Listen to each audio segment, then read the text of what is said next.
Hey everyone, welcome into the KSL Stream Center. I'm Shara Park. Good Monday morning to you. Hey, we are 1 week out from one of the most tragic incidents we've had here in Utah in recent years. Of course, the two Tremonton Garland police officers who were killed here in the state of Utah. And today we have the students returning to school in the Box Elder School District. And I have joining us right now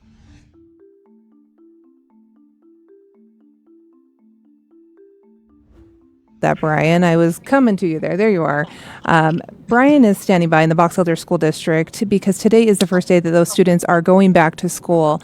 And I wanted to chat with you, Brian, about the significance of that because it's a difficult day for these kids to go back to school. They were out of school when this happened. They've had this week to process, but to go back to school to see all their friends and to be there with their teachers and to be there together, that's a tough day. So you've been up there talking with folks this morning, seeing all these kids going back. Just kind of walk me through the morning, what it's been like up there for you.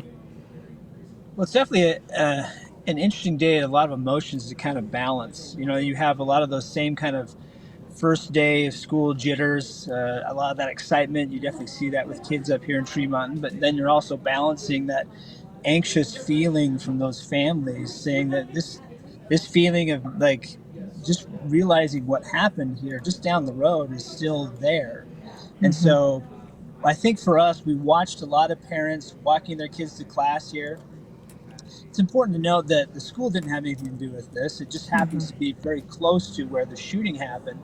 And so we watched a lot of these parents today walk their kids to class. And when I talked to a couple of these parents, they said this is more parents than they've seen in quite some time walking their kids to school.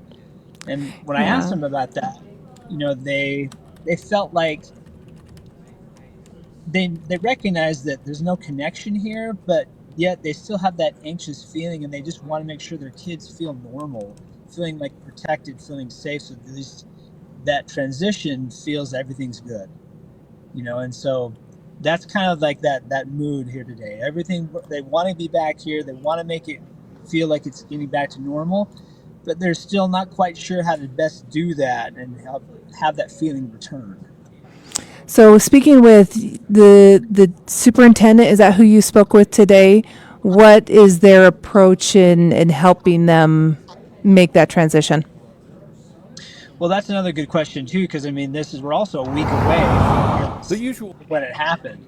So you remember, like, or you see other situations where you have something happen at a school, or because kids are affected at the school. None of these kids were in school last week when it happened, and none of the kids' ages who would be affected are the ages of the kids at this North Park Elementary. But they did have grief counselors at the time who showed up while school was out of session to help kids be processed or just kind of process what happened.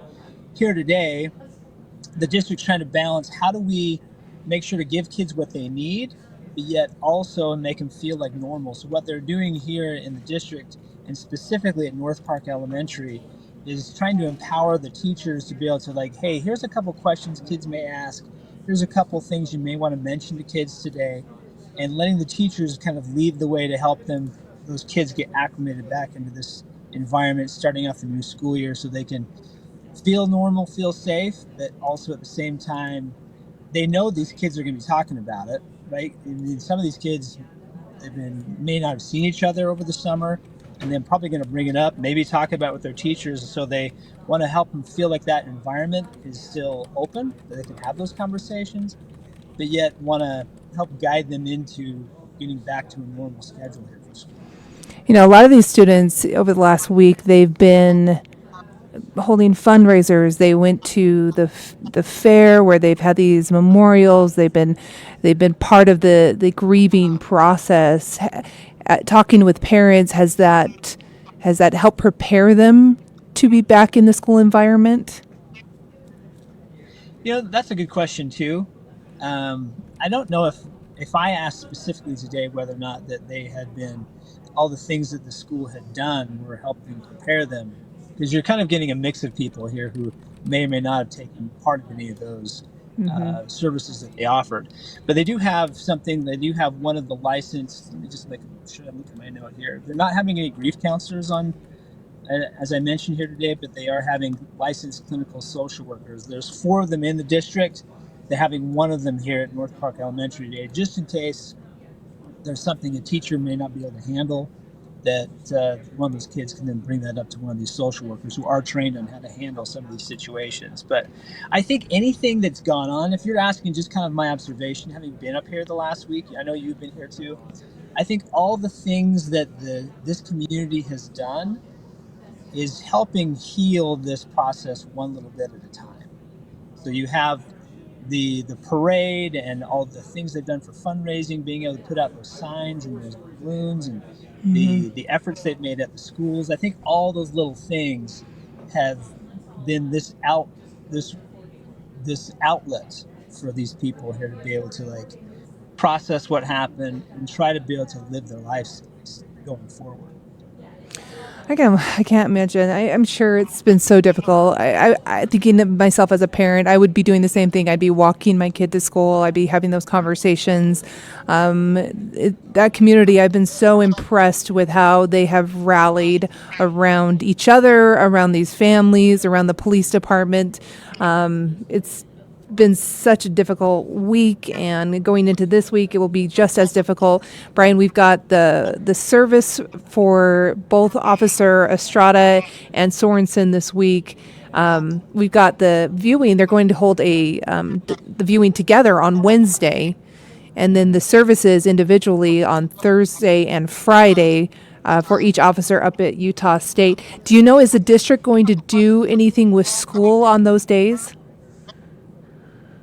That's a good question too, as far as how they're going to handle that for the day. I know that you're going to and one of the things that I did talk about with the superintendent was there's so many people here within this school and then schools within the district, because it's such a small community. Everyone knows somebody who is either a member of the families who've been involved or knows somebody who's in the family. Like they have 2 of Sergeant Sorensen's siblings work within the district. I found that out today. And so one would assume, right, his sisters are going to be there, at all those services. They're going to make accommodations for them. I'm going to imagine that they're going to be able to, if you're not shutting something down as far as with the school, you're going to make accommodations for a lot of these families who have those connections to them to be able to attend, so that they can be part of that as well. Yeah. That's just me applying some logic here without having that specific answer. Yeah, we'll find out, because I think that's probably a good question we need to ask today is how if the things will be modified a little bit, because I would imagine it's right in the middle of the school day, the 10 a.m. services both Thursday and Friday up at Utah State in the Spectrum. That will have a significant impact to those schools, I would imagine. Brian, tell me a little bit, set this up for me. We did a story, and you talked about this morning on the morning show about this student and this lemonade stand. I think it's a really sweet story. Kind of set me up. This was Shelby kind of did a little bit of a bigger story yesterday, but you talked about it on the morning show today. Yeah, so you have these 2 teenagers at Box Elder High School, and they've apparently made lemonade stands for fallen officers and their families more than once, and they decided this is something they wanted to do again. I think it hits a little more closer to home for them in Box Elder, because this was their county, this is their school district, and they, again, like we mentioned, they know some of these people. Yeah. And so you had 2 teenagers at Box Elder High School over the weekend put out a lemonade stand, and all the proceeds are going to be able to the officers right there, Eric Estrada and Sergeant Lee Sorensen, their families, and something they can give back to them. They raised nearly $1,500 on Saturday, charging $1 for a lemonade. That's so sweet. It's touching to see that you have these 2 teenage boys who they saw the need. They wanted to say, hey, I watched what happened. I want to do what I can to help. And they felt this was their way to give back. And then you had so many people gravitate towards them. $1,500 in the end it can only go so far, but for them, it's that outlet to be able to here's how I can contribute. And then you have other people who maybe not have known how they can help. They felt like this was their outlet for them to be able to find a way to give back that was meaningful within their community. And so And it was fun. It was fun to see. yeah, it's a sweet story. I got a comment here I want to read from Brandon. Brandon is saying Thursday and Friday have no school for funerals. Got the email this morning district wide. I'm going to actually play Shelby's story to give me a second here to go see if that is. I want to go confirm that, Brandon. I appreciate if that's accurate here. I don't doubt you, but I want to go confirm that if that information is something we need to put out to folks.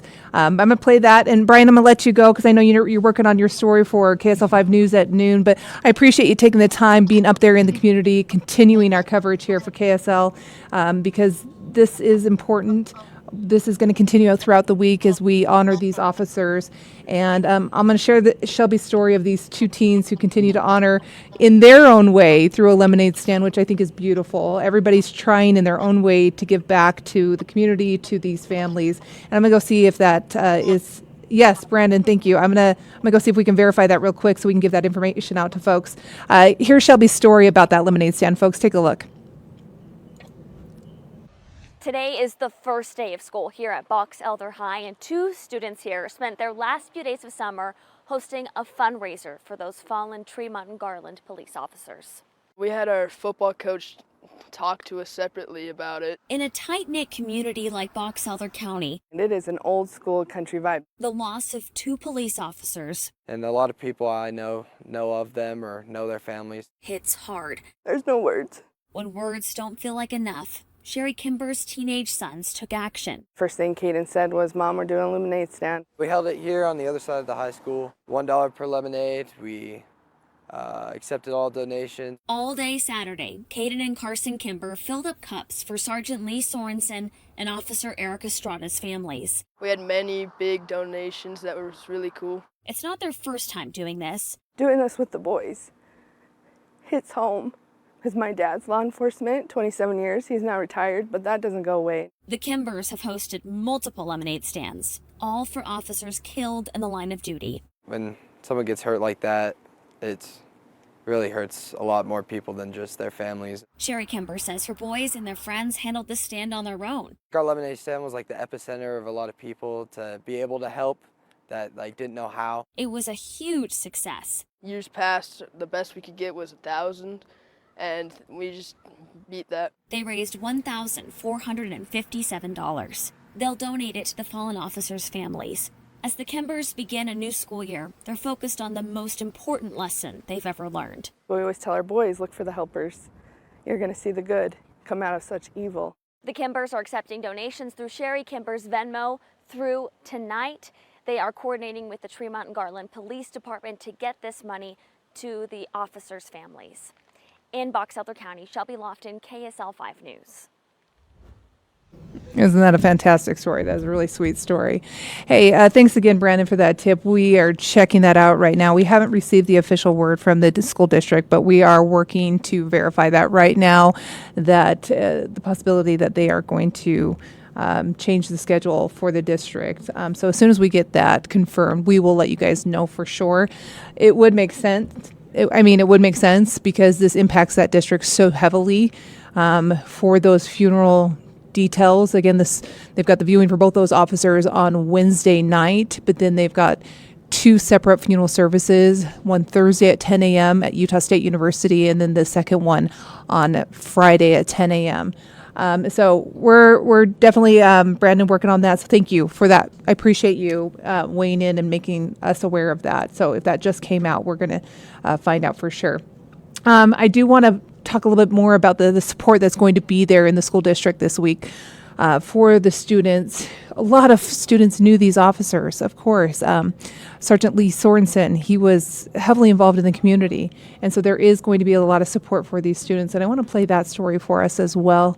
Let me adjust the audio on this one in just 1 second here, because I think that's important to know what's available for these kids as they're headed back to school today.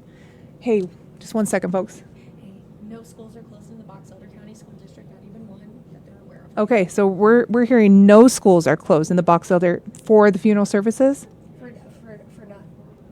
for the whole week. They're saying no. For the funeral service? Yes, for the Not right now Okay, for the sorry, that was not clarified. yeah for the funeral services. Okay, still checking on that. Yeah, for the funeral services Thursday, Friday. Okay. Thank you. Okay, still working on that. All right, so here is a look at how the district is working on supporting these kids.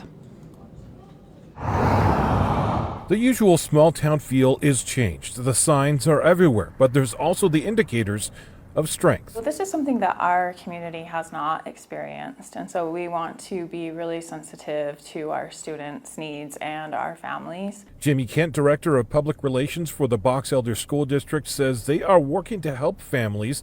Counselors and social workers will be available at schools for students and staff. There are also times like this. I think those moments help the community and our students heal. That people will see more of. A rivalry girls volleyball game last night had Box Elder High supporting Bear River High in a moment of silence for Lee Sorensen and Eric Estrada.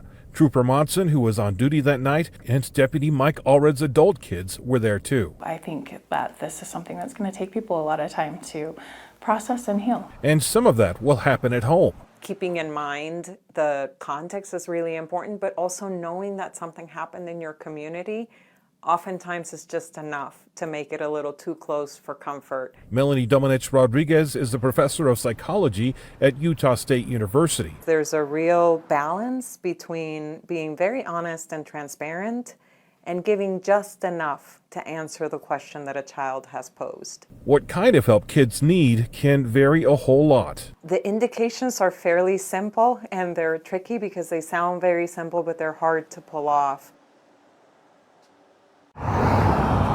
The usual small town feel. Okay, you guys, we just did confirm. Okay, thank you very much for that tip. So they did just confirm that there will be no school in the Box Elder School District for the funeral services for Sergeant Lee and Officer Eric Estrada on Thursday and Friday. So we just did confirm that. I appreciate that tip, Brandon. That just came out to you guys, and we just got that confirmed as well. So we do have the viewing for Sergeant Lee Sorensen and Officer Eric Estrada to be held Wednesday, the 27th at Bear River High School in Tremonton. That will be from 3 until 7, and then each officer's funeral will be held at Utah State University in the Spectrum in Logan, but as we mentioned, on those different days. So Estrada's funeral is planned for Thursday. That is at 10 a.m., and Sorensen's will be on Friday at 10 a.m.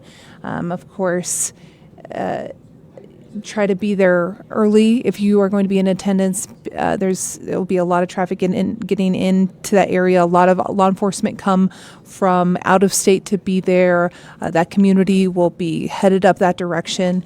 We'd like to see that support is fantastic for those families and for the law enforcement community. But school district is canceling all schools in the district so folks can attend those services. So that is confirmed.